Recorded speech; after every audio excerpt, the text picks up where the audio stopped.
আসসালামু আলাইকুম ওয়া রাহমাতুল্লাহি ওয়া বারাকাতুহু। আলহামদুলিল্লাহ আলহামদুলিল্লাহি ওয়া কাফা ওয়া সালামুন আলা ইবাদিহিল্লাযীনা ইসতাফা। أما بعد فأعوذ بالله من الشيطان الرجيم. بسم الله الرحمن الرحيم.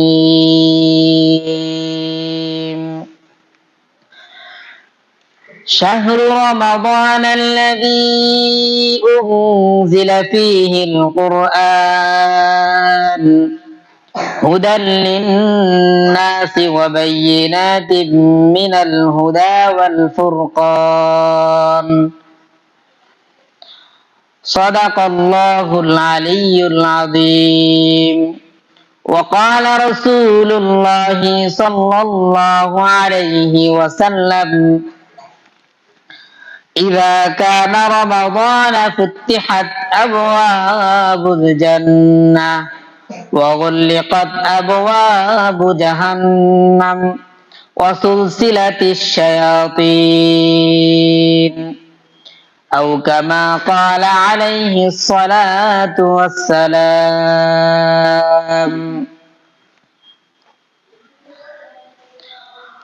সম্মানিত উপস্থিতি, প্রিয় ছাত্র ভাইয়েরা ও দূর দূরান্ত থেকে যারা শুনছেন, প্রিয় শ্রোতা মণ্ডলী, আল্লাহ তাআলার লাখ কোটি শুকরিয়া, যিনি আমাদেরকে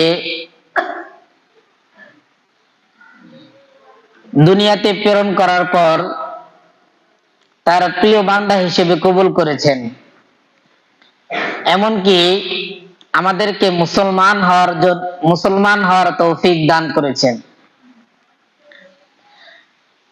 এবং মহান আল্লাহ তাআলা আমাদের সবাইকে, আমরা যারা হায়াতে বেঁচে আছি, যারা দুনিয়াতে এখনো জীবিত আছি, আল্লাহ তাআলা আমাদেরকে আমাদের হায়াতকে দীর্ঘ করে আমাদের জীবনকে হেদায়েতের জন্য, মুক্তির জন্য আমাদের হায়াতকে রমজান মাস পর্যন্ত দীর্ঘায়িত করেছেন, এমনকি রোজা রাখার তৌফিকও দান করেছেন। এই জন্য আমরা সবাই আল্লাহ তাআলার শুকরিয়া আদায় করি, আলহামদুলিল্লাহ। আমাদের মাঝে কত মানুষ জীবিত ছিল, তারা আজ আমাদের মাঝে জীবিত নেই। কত মানুষ গত রমজানেও আমাদের সাথে ছিলেন, আজ তারা দুনিয়াতে বেঁচে নেই।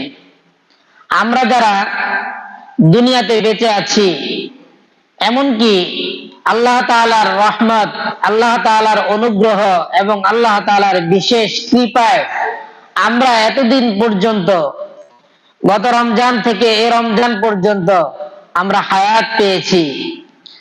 এর শুকরিয়া আদায় করে আমরা শেষ করতে পারবো না। আল্লাহ রাসূল সাল্লাল্লাহু আলাইহি ওয়াসাল্লাম সব সময় প্রতি রমজান আসার আগে দোয়া করতেন যেন হায়াতকে রমজান মাস পর্যন্ত আল্লাহ তাআলা দান করেন এবং রমজান মাসের বরকত লাভ করতে পারেন, এবং রমজান মাসে যে আল্লাহ তাআলা বান্দাদেরকে ক্ষমা করেন সেই সৌভাগ্য অর্জন করতে পারেন। তো আমরা অনেকেই আল্লাহ তাআলার কাছে দোয়া করেছি, অনেকে আল্লাহর কাছে দোয়া করিনি। আল্লাহ তাআলা আমাদেরকে বিনা চাওয়াতে এত বড় অনুগ্রহ দান করেছেন, এর শুকরিয়া আমাদেরকে অবশ্যই করা উচিত।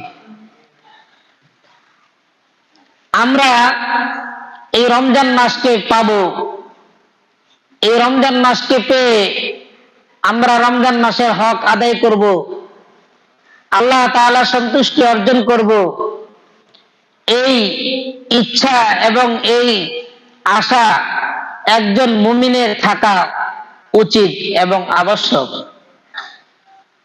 আমরা যদি রমজান মাস পেয়েও এর বরকত লাভ করতে না পারি, রহমত লাভ করতে না পারি, তাহলে আমাদের কপালে এর চেয়ে দুর্ভাগ্য আর কি আছে। মহান আল্লাহ তাআলা আমাদেরকে এমন একটি মাস দান করেছেন, এই মাসটি বাকি 11 মাস থেকে অত্যন্ত গুরুত্বপূর্ণ, বরকতপূর্ণ, রহমতপূর্ণ ও মাগফিরাতপূর্ণ। আমরা যদি এই রমজান মাসের গুরুত্ব বুঝতে পারি এবং এই গুরুত্ব বোঝার সাথে সাথে আমরা আমাদের জীবনে চলার পথে আমাদের আচার আচরণ, আখলাক সবকিছুতে আমরা পরিবর্তন আনতে পারি, তাহলে এই রমজান মাস পর্যন্ত আমার বেঁচে থাকা এবং এই রমজান মাসে আমার হায়াত পাওয়া সবকিছুই সার্থক হবে ইনশাআল্লাহ। এই জন্য আমরা যারা রমজান মাস পেয়েছি, আমরা অবশ্যই রমজান মাসের হক আদায় করব। রমজান মাসের হক যদি আমরা আদায় করতে না পারি, তাহলে আমরা নাকাম হব, আমরা কখনো সফল কাম হতে পারবো না। রমজান মাস বছরের মধ্যে সবচেয়ে গুরুত্বপূর্ণ মাস। বাকি 11 মাস থেকে রমজান মাসের গুরুত্ব অনেক বেশি। এটা আমাদেরকে অবশ্যই বুঝতে হবে এবং বোঝার জন্য আমাদেরকে চেষ্টাও করতে হবে।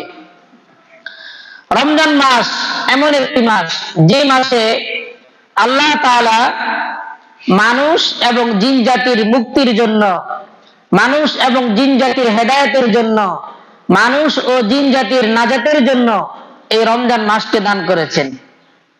আল্লাহ তাআলা কোরআনে মাজিদে বলেন, শাহরু রমাদানাল্লাযী উনজিলা ফীহিল কুরআন। রমজান মাস যে এমন মাস, যে মাসে কোরআন অবতীর্ণ করা হয়েছে। কোরআন কতটা গুরুত্বপূর্ণ, কোরআন কতটা মর্যাদাপূর্ণ, কোরআন কতটা মাহাত্ম্যপূর্ণ, এটা আমরা অধিকাংশ মানুষই, কম হোক বেশি হোক, আমরা উপলব্ধি করি। কোরআনের কারণে, কোরআনের স্পর্শে, কোরআনের পরশে, কোরআনের ছোঁয়ায় মানুষের জীবন পরিবর্তন হয়ে যায়। আর সেই মহান গ্রন্থ আল্লাহ তাআলার ঐশী বাণী, যেই বাণীর মাঝে তিনি মানব জগতের হেদায়েতের কথা, মানব জগতের মুক্তির কথা তিনি এই কোরআনের মাধ্যমে আমাদের কাছে পাঠিয়েছেন। আর এই কোরআন মাজিদ তিনি অবতীর্ণ করেছেন রমজান মাসে। আল্লাহ তাআলা চাইলে কোরআন মাজিদকে অন্য কোন মাসে অবতীর্ণ করতে পারতেন, কিন্তু তিনি এই রমজান মাসে কেন অবতীর্ণ করলেন?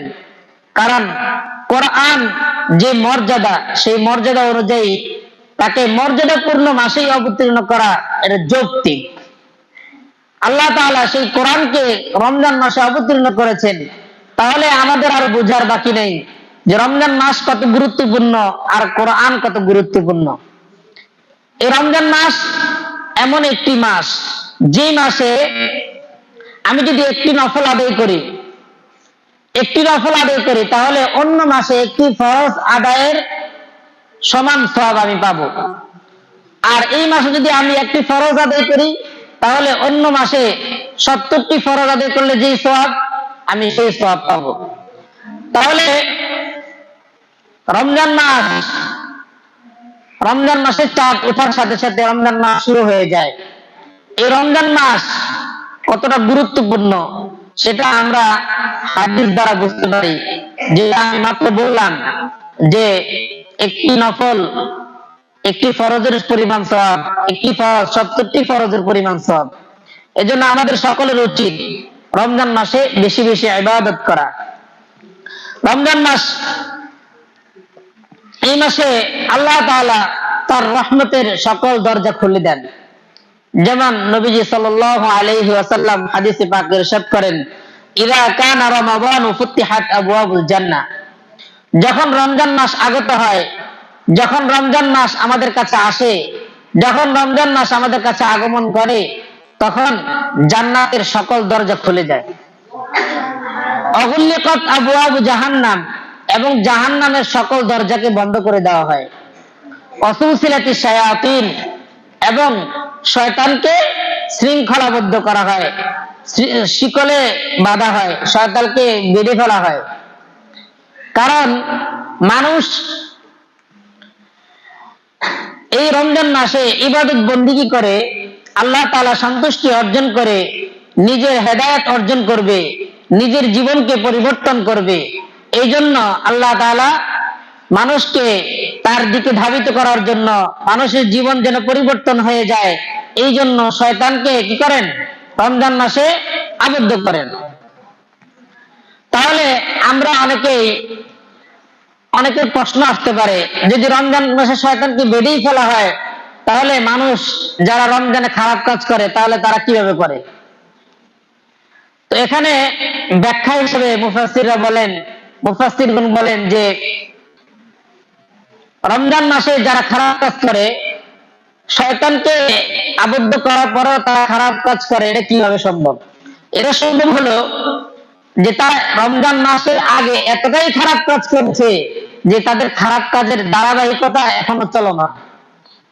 মানে রমজান মাসের আগে শয়তান তাদেরকে এত কুবুদ্ধি এবং এত প্ররোচনা, এত কুমন্ত্রণা দিয়েছে যে রমজান মাস পর্যন্ত সে এগুলোর মধ্যে লিপ্ত আছে। এটা একটা ব্যাখ্যা হতে পারে। যে যেমন উদাহরণস্বরূপ আমরা বলতে পারি, আমরা যদি পাখা ছাড়ি, ফ্যান ছাড়ি, তাহলে সুইচ অফ করে দেওয়ার পরে সাথে সাথে কিন্তু ফ্যানটা অফ হয়ে যায় না। ফ্যান অনেকক্ষণ চলতে থাকে না? অনেকক্ষণ চলতে থাকে। সেই হিসেবে আমরা যদি কোনো পাখা অফ করে দিই, পাখাটা যেরকম স্বাভাবিকভাবে সাথে সাথে বন্ধ হয় না, বাতির মতো পাখা অনেকক্ষণ চলে, আরো 2-3 মিনিট চলে। সেভাবে আমরা বুঝতে পারি যে রমজান মাসের আগে তাকে শয়তান এতটাই কুমন্ত্রণা দিয়েছে যে তার খারাপ কাজ, তার অকর্ম এবং তার গুনাহ, তার নাফরমানি এর রমজান মাস পর্যন্ত কি চলমান আছে। তো আমরা সবাই রমজান মাসে খারাপ কাজ থেকে বিরত থাকবো, নিজেকে খারাপ কাজের মাঝে লিপ্ত রাখবো না। রমজান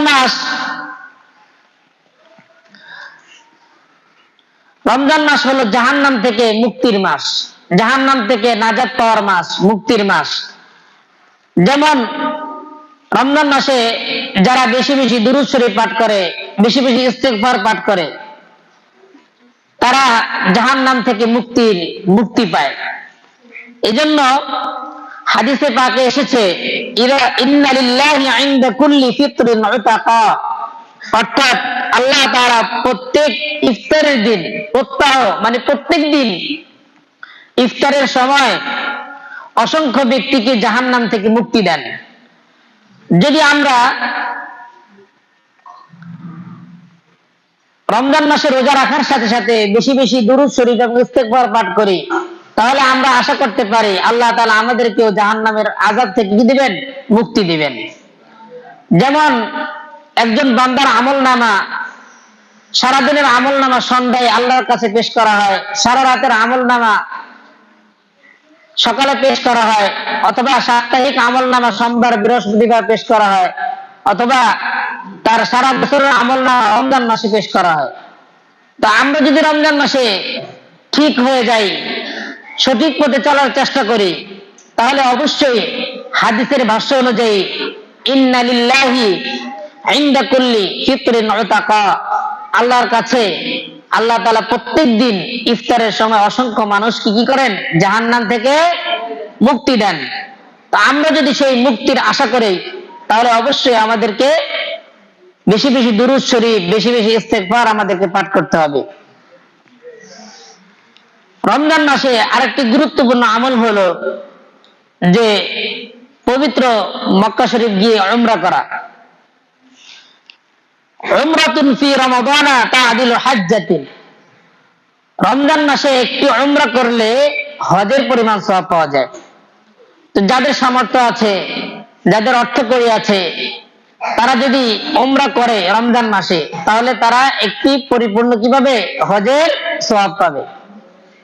আমরা যারা এখনো উমরা এবং হজ যেতে পারি নাই, আল্লাহ তাআলা আমাদেরকে তৌফিক দান করুন। হাদিসে পাকে এসেছে, হুজুর পাক সাল্লাল্লাহু আলাইহি ওয়াসাল্লাম বলেন, মান তাকাররাবা ফীহি বিখাসলাতিন মিনাল খায়রি কানা কামান আদ্দা ফারিদাতান ফীমা সিওয়াহু ওয়া মান আদ্দা ফারিদাতান ফীহি কানা কামান আদ্দা 70 ফারিদাতান ফীমা সিওয়াহু। এই হাদিসের অর্থ হলো, আমি যেটা বলেছি যে রমজান মাসে একটি নফল আদায় করলে একটি ফরজের পরিমাণ সওয়াব পাওয়া যায়, আর একটি ফরজ আদায় করলে রমজান মাসের বাইরে 70টি ফরজের আদায়ের কি পরিমাণ পাওয়া যায়? সওয়াব পাওয়া যায়। এই জন্য রমজান মাসে ফরজ, নফল, মুস্তাহাব কোন আমলই আমাদের জন্য ছেড়ে দেওয়া উচিত না। কারণ এই ফজিলত থেকে অন্তত আমাদের বুঝে এসে গেছে যে রমজান মাসটা কত গুরুত্বপূর্ণ মাস, তাই না? এই জন্য রমজান মাসে আমাদেরকে বেশি বেশি ইবাদতে লিপ্ত থাকতে হবে।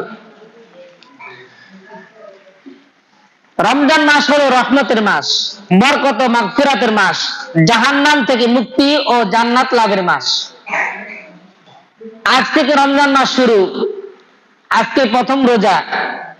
রমজানের গুরুত্ব, রমজানের ফজিলত যদি আমরা আজকে থেকেই বুঝতে পারি, তাহলে রমজানের বাকি দিনগুলো সুন্দরভাবে কাটানো এবং সুন্দরভাবে অতিবাহিত করা এবং ইবাদতে লিপ্ত থাকা এবং কোরআন তেলাওয়াতে, নামাজে মশগুল থাকা আমাদের জন্য অনেকটা কি হবে?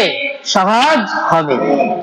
আমরা যদি রমজান মাসের গুরুত্বই বুঝতে না পারি, রমজান মাসকে অন্য কোন মাসের মতোই মনে করি, আমরা যদি মনে করি রমজান মাস হলো খাওয়ার মাস, রমজান মাস হলো বিশ্রামের মাস, রমজান মাস হলো রেস্ট করার মাস, তাহলে তো অন্য মাসের চেয়ে আমরা এই রমজান মাসকে বেশি গুরুত্বহীন মনে করলাম, তাই না?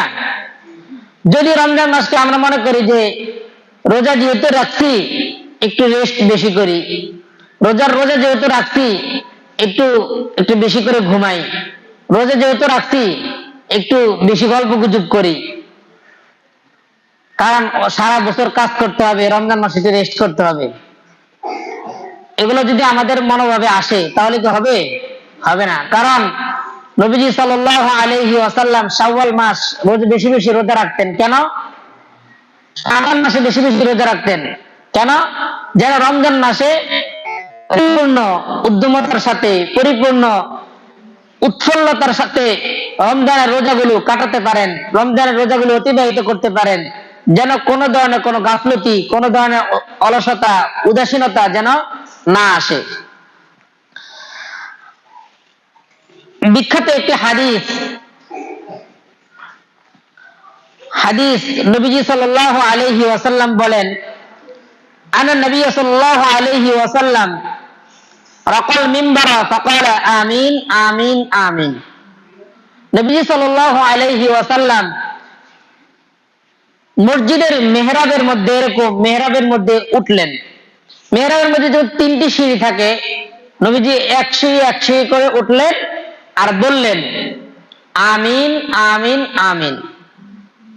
তখন সাহাবায়ে কেরাম নবীজি সাল্লাল্লাহু আলাইহি ওয়াসাল্লামকে বললেন, মা কুনতা তাসনাউ হাযা, আপনি তো এমনটা কখনো করতেন না, তাহলে আজকে কেন এমন করলেন? কিছুই বললেন না, কোনো দোয়াও করলেন না, শুধু মেহরাবে উঠলেন আর আমিন আমিন আমিন বললেন। আমরা তো কোনো দোয়া করলে পরে দোয়ার শেষে আমিন বলি। নবীজি সাল্লাল্লাহু আলাইহি ওয়াসাল্লাম কোনো কিছু বলা ছাড়াই 3বার আমিন বললেন। এজন্য সাহাবায়ে কেরাম জিজ্ঞেস করলেন, মা কুনতা তাসনাউ হাযা, আপনি এমনটা কেন করলেন? আপনি তো এমন করেন না কখনো। তখন নবীজি সাল্লাল্লাহু আলাইহি ওয়াসাল্লাম বললেন, ফাকালা ক্বালা লি জিবরাইলু, জিবরাইল আমাকে বলেছে। জিবরাইল আমাকে বলেছে। কাকে বলেছে? জিবরাইল নবীজি সাল্লাল্লাহু আলাইহি ওয়াসাল্লামকে বলেছেন। কে বলেছেন? জিবরাইল আলাইহিস সালাতু ওয়াস সালাম। কি বলেছেন? বলেছেন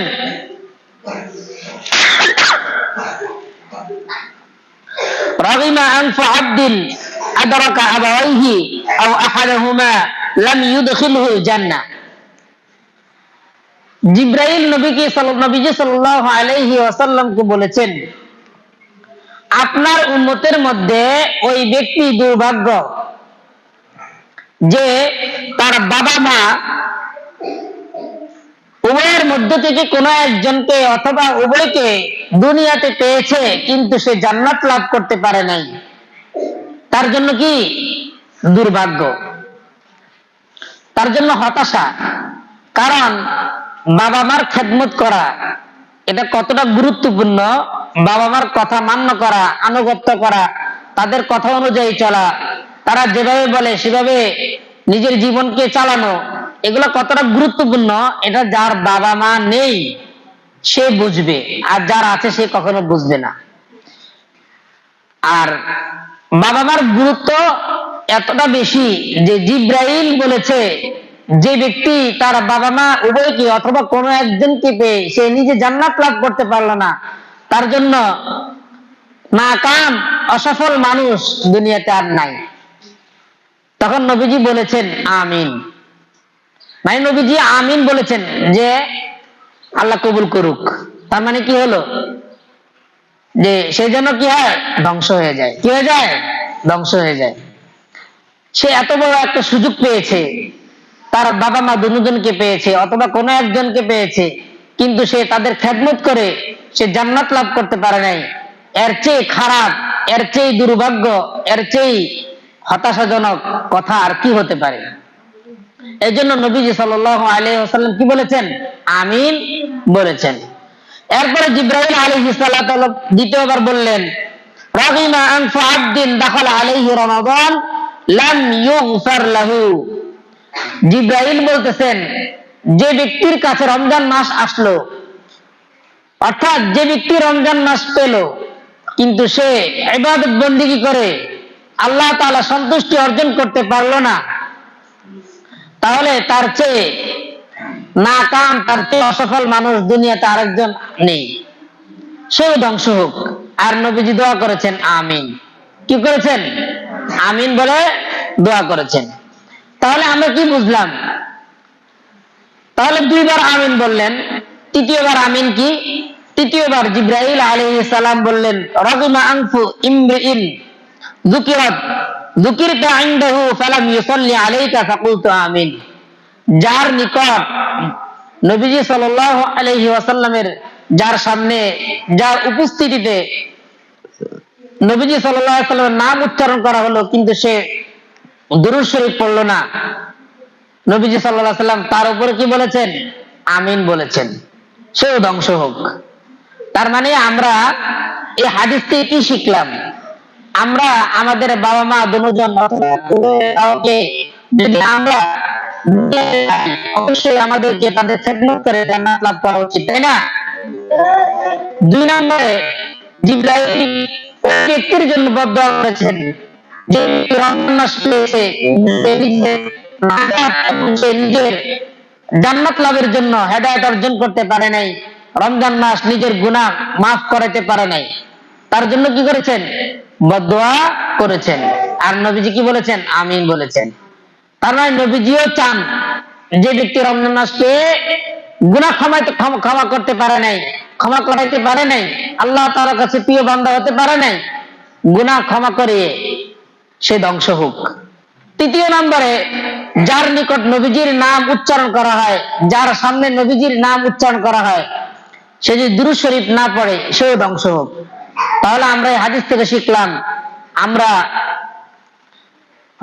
রমজান মাস পেলে অবশ্যই আল্লাহ তাআলা সন্তুষ্টি অর্জন করব, আল্লাহ তাআলার কাছে দোয়া করে ক্ষমা চেয়ে নিজের গুনাহ মাফ করিয়ে নিব, এবং বাবা মার খেদমত করব, এবং কোন মজলিসে, কোন উপস্থিতিতে, কোন সভায় যদি নবীজি সাল্লাল্লাহু আলাইহি ওয়াসাল্লাম নাম উচ্চারিত হয় তাহলে আমরা কি করব? দুরূদ শরীফ পাঠ করব।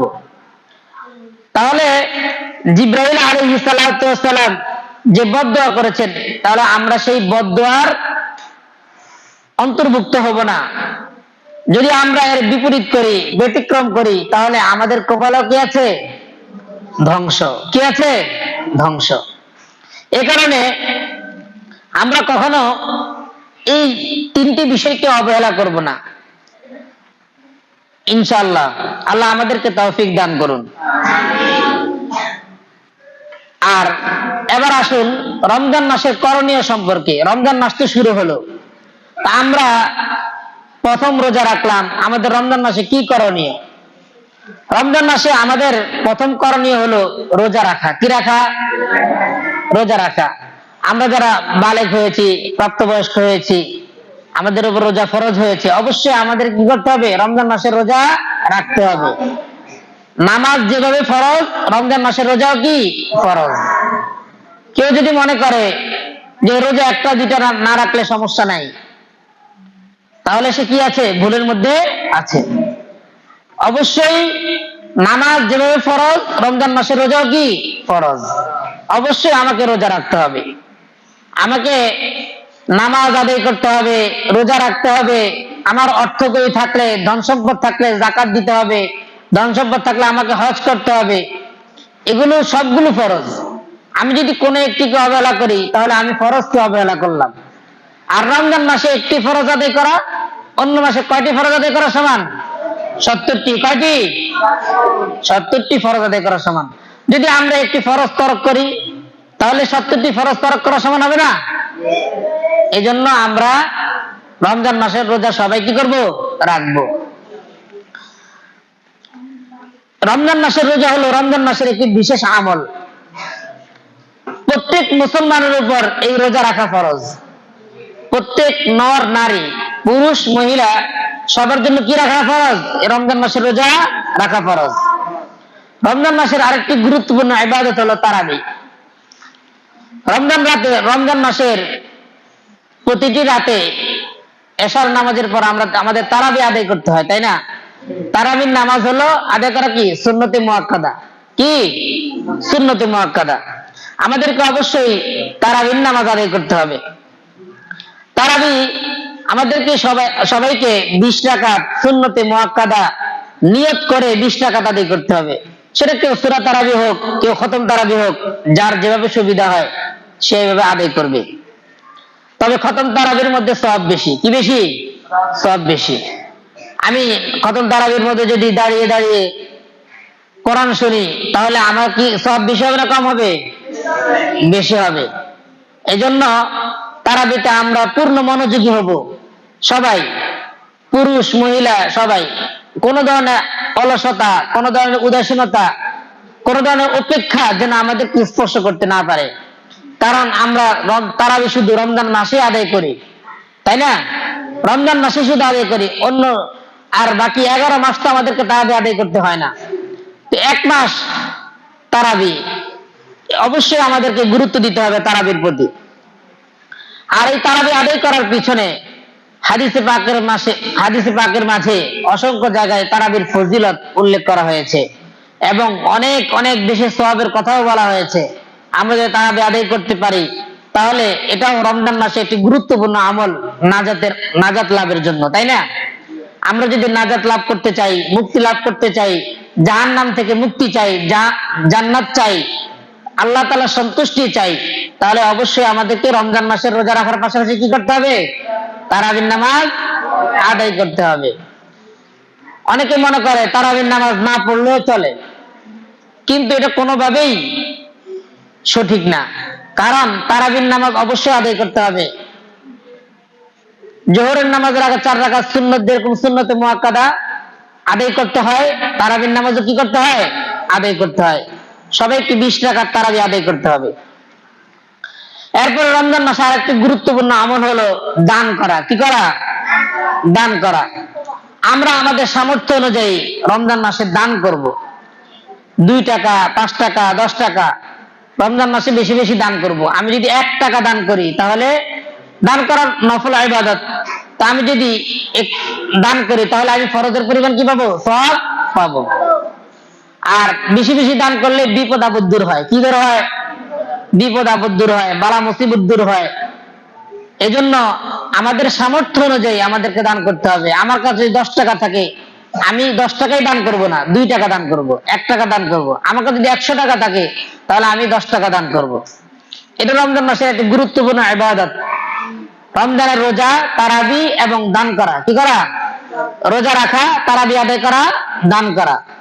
এরপর হলো দান করা সম্পর্কে হাদিসে পাকে নবীজি সাল্লাল্লাহু আলাইহি ওয়াসাল্লাম বলেছেন, কানা নবী সাল্লাল্লাহু আলাইহি ওয়াসাল্লাম আজওয়াদান নাসি বিল খায়র ওয়া কানা আজওয়াদু মা ইয়াকুনু বি রমাদান। অর্থাৎ সকল মানুষ অপেক্ষা অধিক দানশীল ছিলেন কে? নবী সাল্লাল্লাহু আলাইহি ওয়াসাল্লাম। তিনি সবচেয়ে বেশি দান করতেন। দুনিয়ার মানুষের মধ্যে সবচেয়ে বেশি দান করতেন কে? নবীজি সাল্লাল্লাহু আলাইহি ওয়াসাল্লাম। রমজান মাসে তার দানের হস্ত আরো প্রসারিত হতো। তো নবীজি সাল্লাল্লাহু আলাইহি ওয়াসাল্লাম যে কাজটা আনন্দের সাথে, উদ্দীপনার সাথে, উৎফুল্লতার সাথে আদায় করতেন, সেটা আমাদেরকে আদায় করা উচিত না? আমাদেরকে অবশ্যই আদায় করা উচিত। তাহলে আমরাও কি পাবো? ওই দানের সওয়াব এবং দানের উজরত, দানের প্রতিদান অবশ্যই আল্লাহ তাআলা আমাদেরকে দিবেন। রমজান মাসে আরেকটি গুরুত্বপূর্ণ ইবাদত হলো কোরআন মাজিদ তেলাওয়াত করা। কোরআন মাজিদ তেলাওয়াত করা অনেক গুরুত্বপূর্ণ একটি ইবাদত। রমজান মাসে যদি আমরা কোরআন মাজিদ ইবাদত তেলাওয়াত করতে পারি, তাহলে আমাদের ইবাদত আরো বেশি হবে। কি হবে? বেশি হবে। কারণ আমরা রমজান মাস ছাড়া অন্য মাসগুলোতে তো এত বেশি তেলাওয়াত করতে পারি না। এজন্য আমাদেরকে রমজান মাসে অন্তত বেশি বেশি তেলাওয়াত করা উচিত।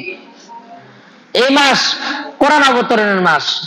এই রমজান মাসে কোরআন অবতীর্ণ হয়েছে। আমরা যদি এই রমজান মাসে যদি তেলাওয়াত না করি, তাহলে এই রমজান মাসের পরিপূর্ণ হক আদায় হয় না। রমজানের রোজা রাখা, তারাবি আদায় করা, দান করা এবং কোরআন তেলাওয়াত করা সবকিছু আমাদের কি করতে হবে? আদায় করতে হবে। তাহলে আমরা রমজান মাসে পরিপূর্ণ ফজিলত অর্জন করতে পারবো। হাদিসে পাকে এসেছে, ওয়াকানা জিবরাইল আলাইহিস সালাম ইয়ালকাহু কুল্লা লাইলাতিন ফি রমাদান, যে জিবরাইল আলাইহিস সালাতু ওয়াস সালাম রমজান মাসের শেষ পর্যন্ত প্রত্যেক রাতে রাসূলুল্লাহ সাল্লাল্লাহু আলাইহি ওয়াসাল্লামের সাথে সাক্ষাৎ করতেন। কি করতেন? ইয়ালকাহু, সাক্ষাৎ করতেন। কার সাথে সাক্ষাৎ করতেন? নবীজি সাল্লাল্লাহু আলাইহি ওয়াসাল্লামের সাথে। জিবরাইল আলাইহিস সালাম নবীজির সাথে কি করতেন? সাক্ষাৎ করতেন। আর কি করতেন? সাক্ষাৎ করে রাসূলুল্লাহ সাল্লাল্লাহু আলাইহি ওয়াসাল্লাম তাকে কোরআন মাজিদ শোনাতেন। জিবরাইল আলাইহিস সালাতু ওয়াস সালাম যখন নবীজির কাছে আসতেন, তখন নবীজি জিবরাইলকে কি করতেন? কোরআন শোনাতেন। ইয়ারিদু আলাইহি নবী সাল্লাল্লাহু আলাইহি ওয়াসাল্লাম আল কোরআন, অর্থাৎ নবীজি সাল্লাল্লাহু আলাইহি ওয়াসাল্লাম কোরআন মাজিদের তেলাওয়াত শোনাইতেন। কাকে? স্বয়ং জিবরাইল আলাইহিস সালাতু ওয়াস সালামকে। তাহলে অবশ্যই আমাদেরকে কোরআন মাজিদ তেলাওয়াত করা এবং কোরআন, রমজান মাসের ফজিলত, রমজান মাসের গুরুত্ব, রমজান মাসের রহমত, বরকত, মাগফিরাত অর্জন করতে হলে অবশ্যই আমাদেরকে কোরআন মাজিদ তেলাওয়াত করতে হবে। এক্ষেত্রে গুরুত্বপূর্ণ বিষয় হলো, অনেকে মনে করে আমি তো কোরআন পড়তেই পারি না, তাহলে আমি তেলাওয়াত করব কিভাবে? সে যদি রমজান মাসে কোরআন শিখা শুরু করে, তাহলে সেও কিভাবে তেলাওয়াতের সওয়াব পাবে? কিভাবে সওয়াব পাবে? আমরা যারা তেলাওয়াত করি প্রতি অক্ষরে আমরা 10 নেকি পাই। কত নেকি পাই? তাহলে রমজান মাসে আরো বেশি পাবো না? অবশ্যই বেশি পাবো। আর যে কোরআন শরীফ তেলাওয়াত করতে পারে না, সে যদি শিখতে শুরু করে, তাহলে প্রতিটা অক্ষরে সেও তো 10 নেকি পাবে, পাবে না? তাহলে কেউ যদি মনে করে আমি তো কোরআন তেলাওয়াত করতে পারি না, সুতরাং আমার তেলাওয়াত করার প্রয়োজন নাই, তাহলে সে ভুলের মধ্যে আছে না? অবশ্যই ভুলের মধ্যে আছে। কোরআন মাজিদ তেলাওয়াত করতে হলে কোরআন মাজিদ শিখতে হবে। শিখতে হলে অবশ্যই আমাকে চেষ্টাও করতে হবে। কি করতে হবে? চেষ্টা করতে হবে। যদি আমি চেষ্টাই না করি, তাহলে আমি শিখতেও পারবো না। আর যদি আমি না শিখি, তাহলে আমি তেলাওয়াত করতে পারবো না। আর আমি যদি তেলাওয়াত না করি, আমি সওয়াবও পাবো না। এজন্য রোজা তো আমরা রাখতে পারি, না খেয়ে থাকলে রোজা হয়ে যায়। তারাবি পিছনে দাঁড়ায় থাকলে তারাবি আদায় হয়ে যায়। পকেটে 10 টাকা দিলে থাকলে কাউকে যদি দান করি, তাহলে দানও হয়ে যায়।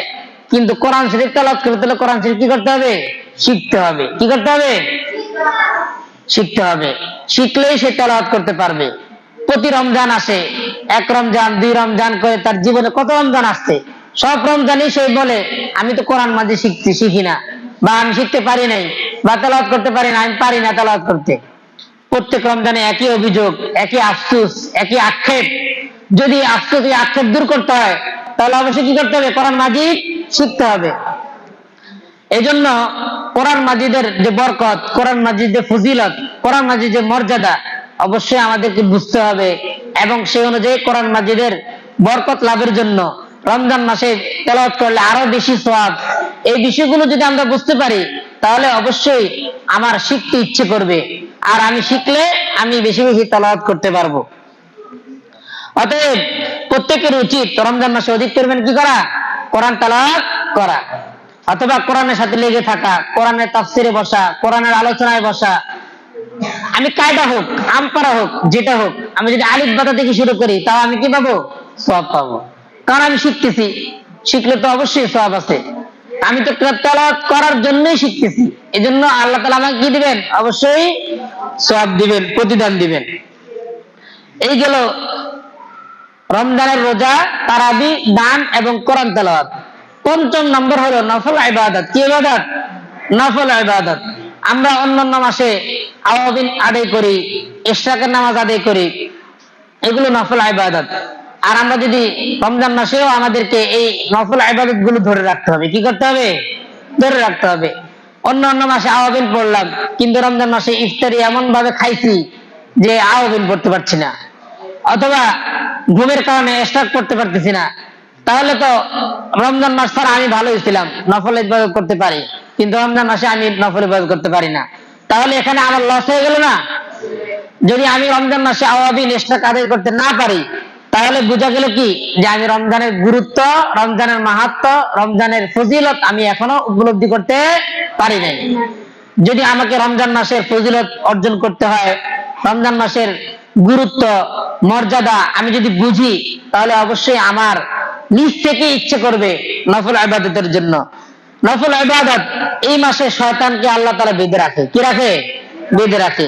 এই সুযোগে যদি অধিক পরিমাণ নফল ইবাদত করা যায়, তাহলে আল্লাহ তাআলার নৈকট্য অর্জনে কি হবে? অনেক বেশি অর্জন করা সম্ভব। আজকে হলো আমরা রমজান মাসে আরো বেশি আলসেমি করি, উদাসীনতা করি। এই যে বললাম, ইফতারের কারণে আওয়াবিন হয় না, ঘুমের কারণে ইশরাক হয় না, অথবা সাহারির তাড়াহুড়া, সাহারির ব্যস্ততার কারণে তাহাজ্জুদ হয় না। যদি এই বিষয়গুলো আমরা রমজান মাসে আদায় করতে পারি, তাহলে বাকি 11 মাস আমরা ফরজ ইবাদতেও কি থাকবো? সচেষ্ট থাকবো ইনশাআল্লাহ। আল্লাহ তাআলা এই রমজানের বরকতে, রমজানের ফজিলত, রমজানের মর্যাদা বোঝার কারণে হয়তো আল্লাহ তাআলা বছরের বাকি 11 মাস আমায় কি করবেন? সৎ পথে পরিচালিত করবেন। এর পঞ্চম নাম্বার গেল নফল ইবাদত। 6 নম্বর হলো রমজান মাসে বেশি বেশি মাগফিরাত কামনা করা। কি করা? মাগফিরাত কামনা করা, বেশি বেশি ক্ষমা চাওয়া। কি চাওয়া? ক্ষমা চাওয়া। আমরা দুনিয়ার কোন মানুষের কাছে যখন অপরাধ করি, তখন আমরা সে আমাকে কি বলবে, আমি অনেক টেনশনে ভুগতেছি, সে আমাকে কি বলবে, আমাকে লাঞ্ছনা দিবে, আমাকে কষ্ট দিবে, আমাকে শাস্তি দিবে। আমি একটা অপরাধ করার পরে বহুত পেরেশানিতে থাকি, তাই কি থাকে যায়? তাই না? এই জন্য আমরা তো দুনিয়ার মানুষের চেয়ে আল্লাহ তাআলার সাথে বেশি অপরাধ করি, ঠিক নেই? আল্লাহ তাআলার সাথে বেশি অপরাধ করি না? দুনিয়ার মানুষের চেয়ে আল্লাহ তাআলার সাথে বেশি নাফরমানি করি, বেশি অপরাধ করি। এই জন্য আমাদের উচিত রমজান মাসে বেশি বেশি মাগফিরাত কামনা করা। কি করা? মাগফিরাত কামনা করা। যদি আমরা মাগফিরাত অর্জন করতে পারি, ক্ষমা অর্জন করতে পারি, তাহলে আল্লাহ তাআলা আমাদের কাছে আমাদের উপর সন্তুষ্ট হয়ে যাবেন। আর সন্তুষ্ট হয়ে গেলে আমরাও জান্নাত পেয়ে যাব সহজে। কি পেয়ে যাব? আমাকে জান্নাত পেতে হলে, আমাদের সবাইকে যদি জান্নাত পেতে হয়, তাহলে অবশ্যই আল্লাহ তাআলার কাছে কি করতে হবে? ইস্তিগফার পাঠ করতে হবে, মাগফিরাত চাইতে হবে, মাগফিরাত কামনা করতে হবে, বেশি বেশি তওবা করতে হবে। নবীজি সাল্লাল্লাহু আলাইহি ওয়াসাল্লাম রমজান মাসে বেশি বেশি তওবা করতেন। কি করতেন? রমজান মাসে বেশি বেশি তওবা করতেন। যদি আমরা এই বিষয়গুলো লক্ষ্য রাখি, সর্বশেষ কথা হলো রমজানের শেষে ইতিকাফ করা। তো যেহেতু রমজান মাস শুরু হয়েছে, আমরা রমজান মাসের এই যে বিষয়গুলো কথা হয়েছে, রোজা রাখা, তারাবি আদায় করা, দান করা, কোরআন মাজিদ তেলাওয়াত করা, নফল ইবাদত করা, মাগফিরাত কামনা করা, এই বিষয়গুলো আমরা মনে রাখবো। কি সবাই মনে রাখবো তো ইনশাআল্লাহ?